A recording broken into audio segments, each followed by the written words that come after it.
Ombaraso izao misy lovanao ao, indro Jesu miany anao. Fa ny eloka be dinavelany ka fiaina nomeny anao. Novidiny anao ka ekeo hatrizao, zay omeny Jesosy anao. Ombaraso izao misy lovanao ao, indro Jesu miany anao. Ivavaka sika tompoko, arena sarobidy tokoa ianao Jesosy tompo. Omenao anay maimaimpona izany harena sarobidy zany, ary tsisy afaka andropaka izany eo aminay. Ataovy tsapanay ny sarobidy ny fanomezanao anay.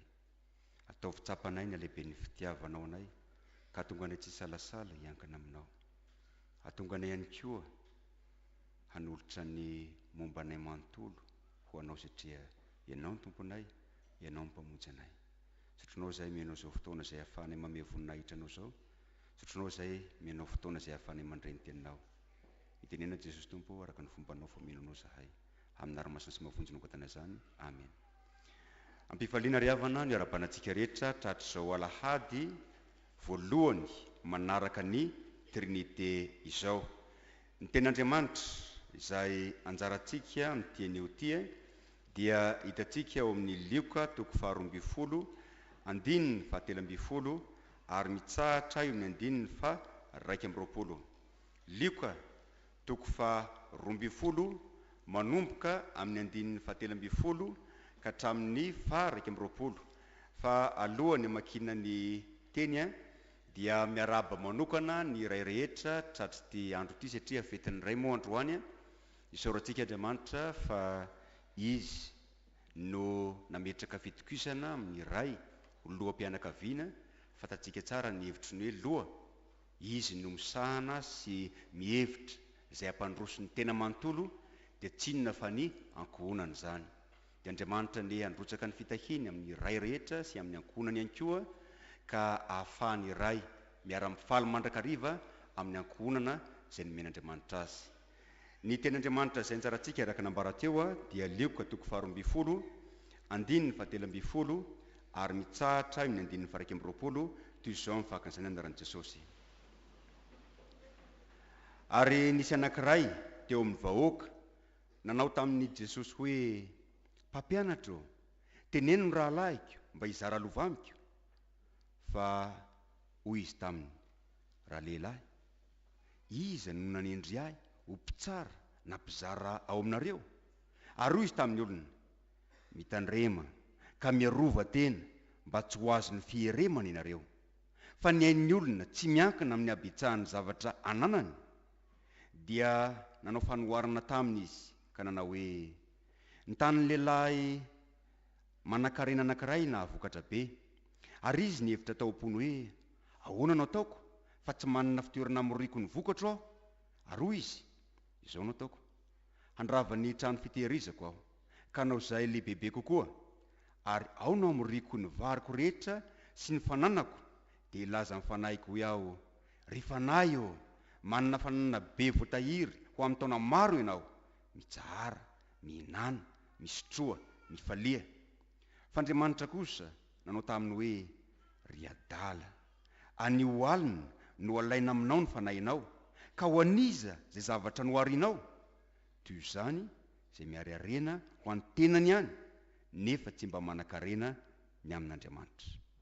Ray masonao, manamasinana ihany fahamarinana, ny teninao ny fahamarinana. Amen.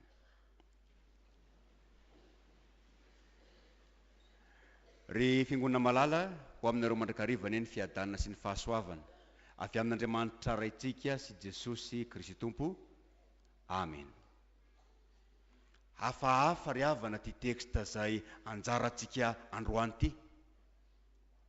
Mahasanganena ny valiteny izay nataon'i Jesosy tamin'ny lehilahy anankiray izay nangataka taminy mba hiteny amin'ny rahalahiny, satria ny rahalahiny tsy manaiky hizara lova aminy. Teo amin'ny Jiosy moa, tahaka antsika malagasy sasatsasany, rehefa tsy eo ny ray aman-dreny dia ny lahy matoa no ametrahana fitokisana, ka izy ny tokony hitsinjary zany amin'ny ray-tam-po aminy. Kanefa tsy natateraka izany ty lahy matoa ty. Amin'ny fahendrena izay hitan'ny olona taratra sy ny fahefana ihany koa teo aminy, satria nampianatra toy izay manana fahefana izy, dia tsy nisalasala ty lehilahy ty natona an'i Jesosy. Kanefa valiteny nataon'i Jesosy dia ny hoe, iza moa no nanendry ahy ho mpitsara na mpizara eo aminareo? Tsy zany ihany ny mahasanganehana, fa mahasanganehana ihany koa ny fanoharana izay noraisin'i Jesosy ny amin'ny lehilahy anankiray izay nahavokatra ka nanangana toerana hamorina izany vokatra izany. Nambara ho adala ilay lehilahy. Manoloan'izany dia mipetraka amin'ny fanontaniana hoe, moa ve zany tsy azo atao ny mitahiry ny amin'ny ho avy ny amin'ny fitsinjovana ny vodiandro merika? Fahotana ve ny manao tahiry mba hitsimbinina ny ho avy? Inoko fa maro amintsika eto, ary anisan'izany ny tenako, ny manao tahiry any amin'ny banky na amin'ny caisse d'épargne ho fitsinjovana ny ho avy na ho fitsinjovana ihany koa ny zanantsika aoriana. Ny antony nandavan'i Jesosy ny fangatahan'ilay lehilahy sy ny nandraisiny ihany koa ty fanoharana ity dia nikatsahantsika ny tena harena ary ny ampiasana zany harena natolotr'Andriamanitra zany araka ny sitrapony. Ten'Andriamanitra anjarantsika androany dia mitaonantsika hikatsaka ny tena harena ary ampiasa ihany koa ny harena na ny fitahiana izay natolotr'Andriamanitra antsika araka ny sitrapon'Andriamanitra. Asehon'i Jesosy eto amin'ity texte izay anjarantsika ity ny antondiany eto amin'izao tontolo izao. Ny antondiany dia ny taonan'ny olona hangitahita fiainana ary hanoltry izany fiainana izany maimaimpoana ho an'ny olona.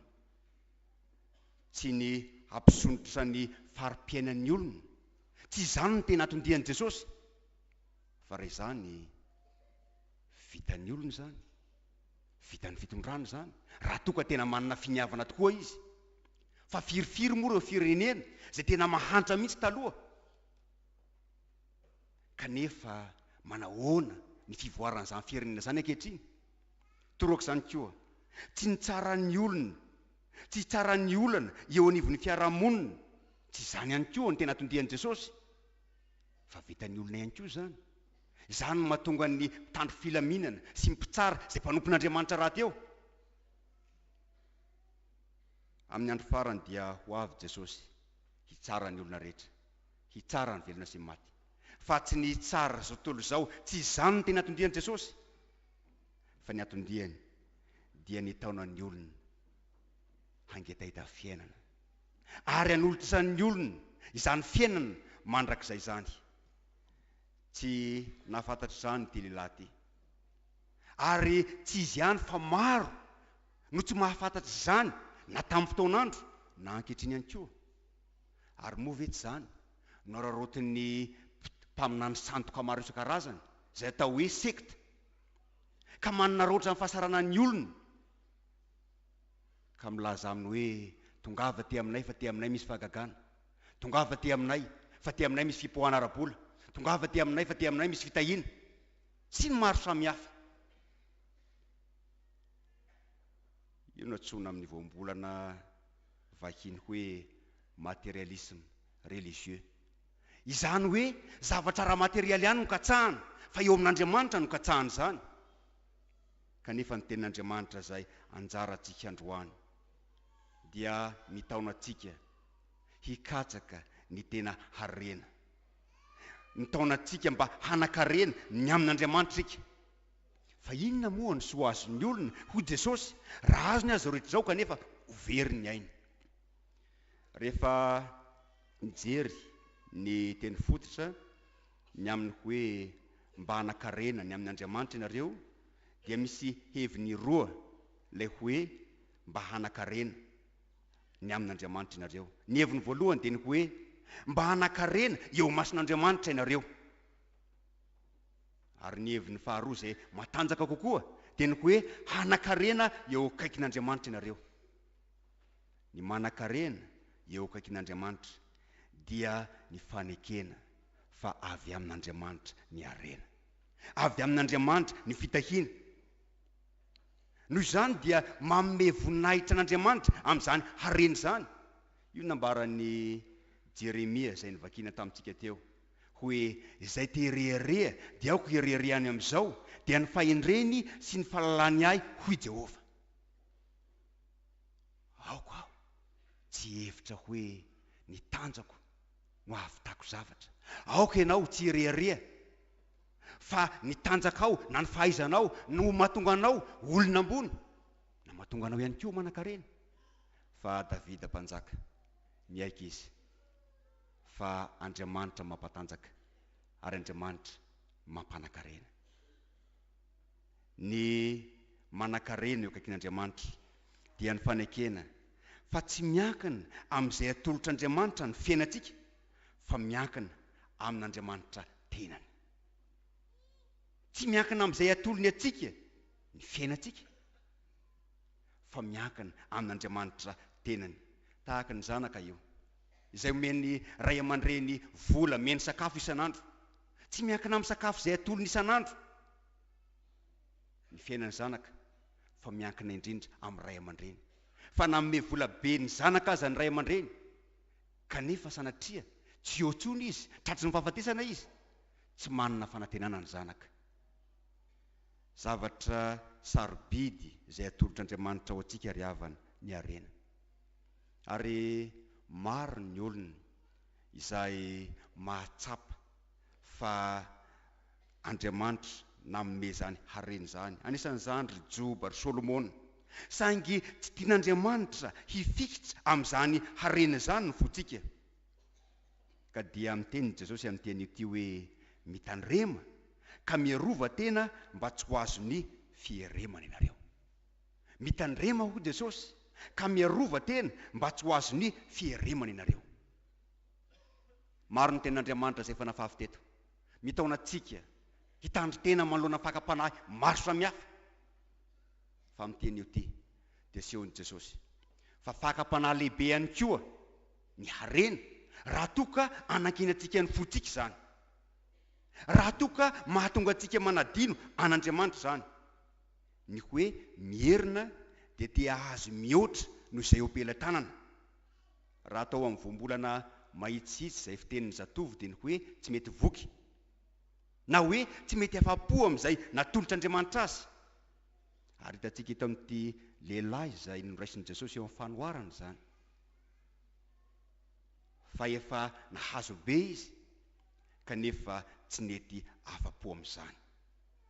Alohan'izao teny izay ambaran'i Jesosy izao eo loloha eo dia nampianatra ny mpianany hivavaka Jesosy. Ary rehefa nampianatra ny mpianany hivavaka Jesosy dia tafiditra tao anatin'ny vavaka izay nampianarin'i Jesosy ny mpianatra ny teny hoe omeo anay anio izay anina sahaza ho anay. Omeo anay anio izay anina sahaza ho anay. Amin'izany ny taomin'i Jesosy ny tsiraray avy mba hatoko fa Andriamanitra miahy fiainantsika manontolo. Miahy ny anketrintsika izy ary miahy ihany koa ny ho avintsika. Raha ny fiainana mandrakizay aza moa ahian'Andriamanitra ary homanino antsika. Moa ve tsy miahy fiainantsika ankehitriny ihany koa izy? Ny mpanoratra ny ohabolana dia mangataka amin'Andriamanitra mba tsy oro loatra ary tsy hanambe ihany koa. Hoy izy ao amin'ny ohabolana toko 7, andinin'ny 9 sy ny 10 hoe fa hano aho amin'izay anjara hanina sahaza ho ahy, fa ndrao raha voky aho dia andà ka na hoe iza moa Jehova, ary andrao raha tonga malahelo aho dia angalatra ka namavo ny anaran'Andriamanitra. Amin'izany no anehoan'ny mpanoratra fa rehefa tena ory tokoa ny olona mety hevitra an'Andriamanitra manadino azy izy, kanefa asehony ihany koa fa ny fitahiana izay arotsak'Andriamanitra aminy mety tena dinoany an'Andriamanitra. Ary moa ve tsy zany no nasehon'Andriamanitra tamin'ny zanak'Israely alohan'ny idiran'izy ireo ny tany Kanana, hoe tandremo fa ny raha ho adininao Jehovah Andriamanitra ao rehefa tonga ao amin'ny tany izay nianianany taminao ianao. Ny fitahiana indraindray ry havana dia mahatonga antsika hanadino an'Andriamanitra, mahatonga antsika tsy hankina amin'Andriamanitra. Mila mitandrina sika mandrony zany. Ity lehilahy izay nambaran'i Jesosy amin'ny fanoharana ity dia roa ny fahatsoany. Ny voalohany dia nahatonga azy hanadino ny mandrakizay ny harena teo am-pelantanany, hanika dia noveriny fa ampy ahavoky ny fanahiny ny harena izay teo am-pelantanany, ka hoy izy hoe ry fanahiko, mifalia, mifokisa, mihinana.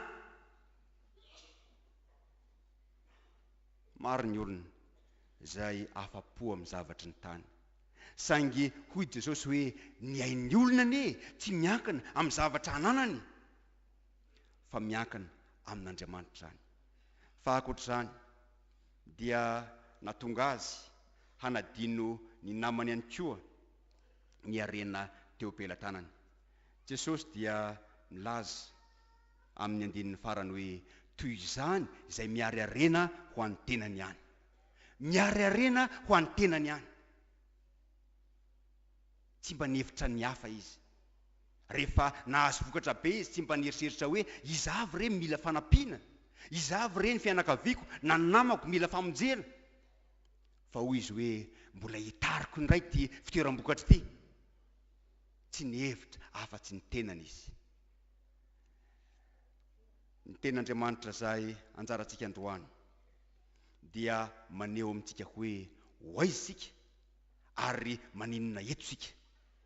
Maro ny olona tsy mahafantatra hoe hoaiza izy, ary maro ny olona tsy mahafantatra hoe inona ny mahatonga azy mbola velonaina.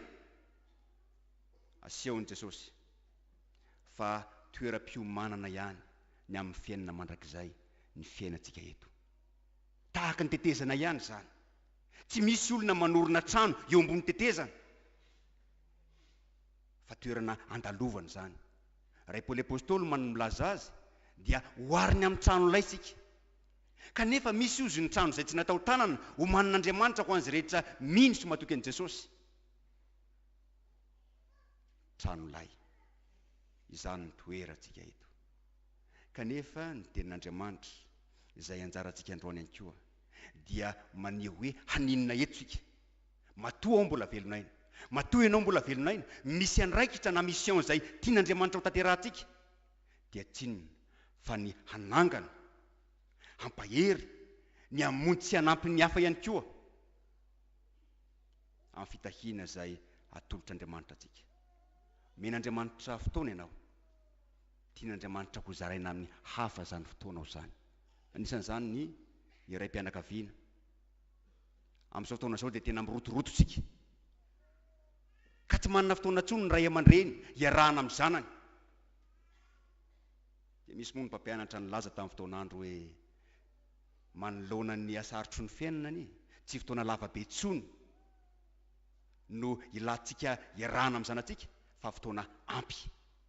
Fa na dia atsasakadiny monja aza atsika miaraka amin'ny zanatsika, kanefa tena miaraka aminy tokoa, tena zava-dehibe zany. Men'Andriamanitra fitahiana atsika, manahoana ny mahantra manodidina atsika manoloana izany. Omen'Andriamanitra fitiavana atsika, move isika mizary zany fitiavana zany amin'ny hafa. Fa ny sarobidy indrindra izay natolotr'Andriamanitra atsika dia ny famonjena. Io no mahatonga an'i Paoly apôstôly milaza hoe anana ny Grika sy ny firenena hafa rehetra trosa aho, ny endry sy ny endry trosa aho. Fa lozako hoy Paoly apôstôly raha tsy mitoro ny filazantsara aho, tsy menatra ny filazantsara aho satria herin'Andriamanitra ho famonjena izay mino zany. Ny antom-pisianao tompoko dia ny zara izay natolotr'Andriamanitra taminao, ary zany natolotr'Andriamanitra anao zany dia tsinona fa ny famonjena. Movenao tompoko mitoro filazantsara amin'ny ankonanao, movenao mitoro filazantsara amin'ny fianakavianao, movenao mitoro ny filazantsara amin'ny namanao ihany koa, fa miteny io ty dia asehon'i Jesosy fa manana andraikitra asika matotsika mbola velonaina dia nitory ny filazantsara hanambara ny fitiavan'Andriamanitra amin'ny namantsika satria maro ireo izay mila fampahirezana, maro ireo mila famonjena, maro ireo mila fanampiana. Io zany dia manana andraikitsika ny amin'ny fampahirezana, ny amin'ny famonjena, ny amin'ny fananganana azy ireny ihany koa. Mitaona antsika hikatsaka ny tena harena, ny tenan'Andriamanitra anjarantsika androany. Inona ny tena harena? Ny tena harena izay atolotr'Andriamanitra antsika dia ny zanany. Sika malagasy dia manana fomba fiteny hoe harena ny zanaka.